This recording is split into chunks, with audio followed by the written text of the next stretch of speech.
And so what I often find is that people will come in, and particularly partners will come in talking about some of their disappointments and recognize that they're both sharing this same experience, which is we're really not meeting each other.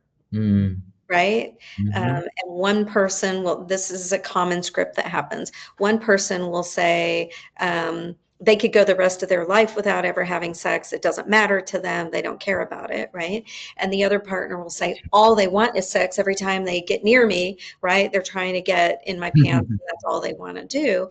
And when we start to break it down, the reality is we're not generally that far apart.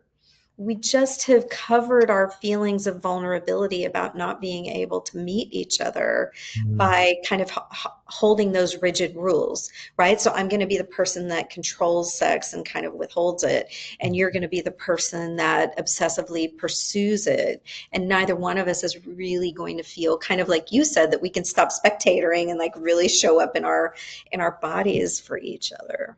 Mm. And I think about my patients with prostate cancer. It was so hard, this one woman, because I think that changed their roles so much. Because he was like, you know, I'm so glad I'm cancer free, and it's not that important to me. And she's like, but it's really important to me. And I think for her too, it was, this is part of how we communicate. This is part of our scripts with each other. Sure. And I'm really having a hard time struggling with it. She was struggling so much more than he was, but they had that whole thing where he was like, it's not a big deal to me. And he goes, she says, but we have a problem because it is a big deal to me. Yeah. So, what you're saying, I think it really resonates, but that vulnerability, that being able to show up, to be really seen and valued by that other person and not judged. And all that's so important during the intimate experience.